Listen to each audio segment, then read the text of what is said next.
Hey guys, it is a watercolor portrait demo today. I have actually reached into my archive of in-class demos that I was doing about a year and a half ago for my Intro to Watercolor class. And this was a portrait that I completed in class for the students. We had gotten to the point where we were working with people and faces, and this was the demo I did for the students.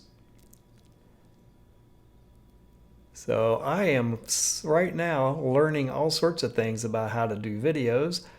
And so this one might be a little bit of a wild ride, but bear with me. It turns out pretty nice. It's a short video, should be only about 15 minutes, maybe a little less once I do the editing. And it was a fun one to do. I'm working and blocking in the initial colors with just a solution of red. Just getting the base shapes color blocked in.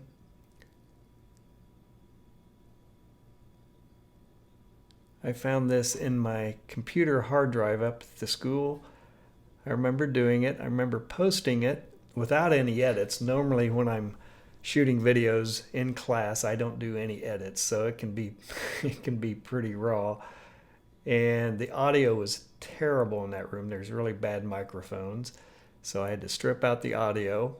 And this is real time, no speeding up. And it's a short video. It didn't take long to do.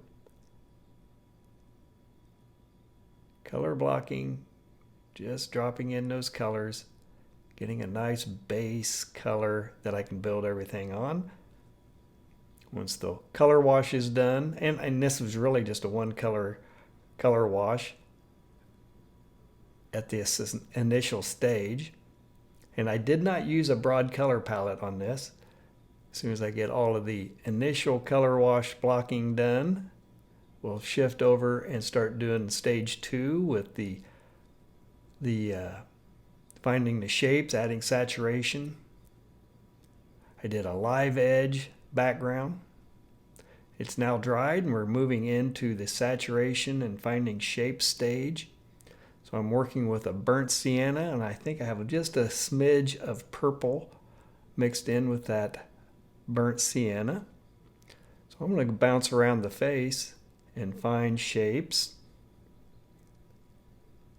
Find those shadows, find those deep colors.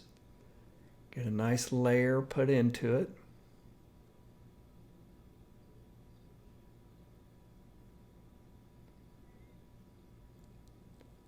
Working with a flat brush.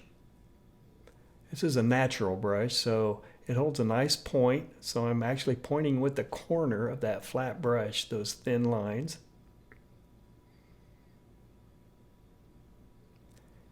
And I don't have this, I think I said this, I don't have this piece taped down, and I'll start flipping. I do typically when I'm painting, if I'm not videotaping my painting, I don't tape my pieces down. I will flip and flop my piece around and get a good angle on it. So, and that's been one of the biggest challenges, I think, doing demos for YouTube, is to actually tape the artwork down to the tabletop and keep it stationary. So I've been learning how to do a better piece with the paper remaining stationary, and I'm moving around. So I sometimes have to work around on the edge, from the edge, and get a good angle on it. But that's okay. It's always a good skill set to learn something new, bring it to bear, figure it out. So again, painting with the corner of that flat brush, really dark burnt sienna. It's wet. It's fairly thin. Oh, it's probably a coffee consistency. It's got definitely some contrast and some saturation to it, so it's not as thin as the initial red that I laid down. Got the ear over on that side. All right. I'm coming in. That's just water. I'm just adding in water, and I'm feathering out the edges, trying to get a gradient, a color gradient, moving from that darker color into a lighter color, color transition. that's very thin. That's definitely a T consistency right there. Thin it out, feather it out. We're working on a Canson paper, student grade paper, and again a student grade watercolor pan. So it has dried, and now I'm moving into stage 3, and I'm really starting to come in and adding the definition and the detail to the piece. All right, so I'm going to structure up the eyes, find the edges on the nose, the lips, the separation, upper lip, lower lip. We have a slightly open mouth, so we're going to have some teeth to work with. Here we go. I'm starting to flip around, getting a better angle.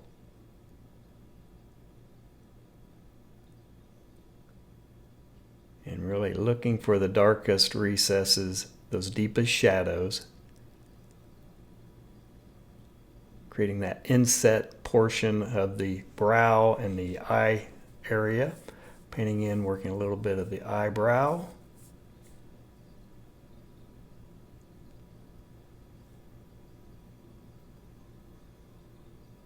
I'm working with a very thin, and this one definitely is this is a cheap Dick Blick student grade round that I'm working with. And I do like using the student grade stuff with showing demos with the students, because that's the tool sets they're typically working with.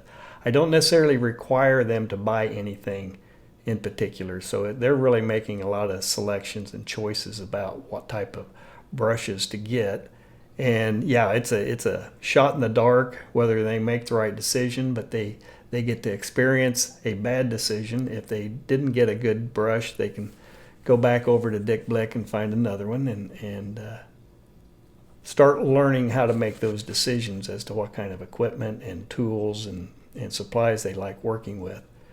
Because I can tell them, and I can tell them to get the good stuff, but they a lot of times can't afford it. A lot of these students are non-majors. They're not going to drop a lot of money on this. So if they can figure out how to find a decent student grade tool and some sort of supplies that will give them some results that they want, so that if they do really start appreciating and wanting to develop better skills and using better equipment, they'll have this kind of knowledge under their belt, and they can make some wise purchases based on the experiences they had with their initial purchases. So again, this is a dark burnt umber. I might have a little bit of ultramarine added into it just to make it a little darker and cool it off a little bit. So it's definitely some contrast I'm working with. Bouncing around the face, looking for the shadows, and I'll feather it out, soften it up. I'm repositioning. Here we go. I'm going to draw some edges. So I'm in there with a dark line and painting structure, definition. Haven't really got to details yet. Just trying to pull the piece back together. So I'm working my way around the portrait. I'm going to come in and add the definition to the nose, underneath side of the nose. That's a good sharp edge.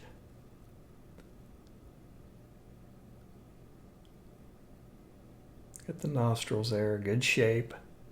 Really dense, deep shape. Got the crevice right there along the nostril. Over on the other side. I'm going to create that shadow on the side of the face along that nostril. That's the shadow being cast by the nose. Defining that jawline, getting under the ear. Anywhere there's a good sharp edge, I'm just drawing in some line work. Now that is some texture work on the hair. Just getting an irregular pattern, edges. Bouncing back over to the ear, getting the interior of the ear structure painted up the density that exists inside the ear. So taking a quick look, it's coming together. The face is starting to create some form. There's dimension, there's highlights, there's shadow, there's modeling. And again, I'm still working in saturation, contrast, structure, detail, textures. We're just working our way through the whole list of options that you have as you're trying to put together a face, a portrait. Structure out a little bit of the shirt. All right, yep, just intensifying some shadows, finding some cheekbones. That's the darker side of the face, building a little more structure on the chin, the cheeks, underneath side of the chin, just a little darker transition. There's a good swash for a cheekbone on that side, feather it out, soften it up. Get the crease, that shape of the upper lip, separation of the upper lip from the cheekbone. A little more contrast in the upper eye cavity on that side of the forehead. And now I'm going to introduce some cool colors into this, just for color, a little more color complexities and color range in the piece. Not only on the shirt, if she was wearing a white shirt, but also we're going to introduce those cools into the face as well. They're just a nice contrasting color to all the warm tones.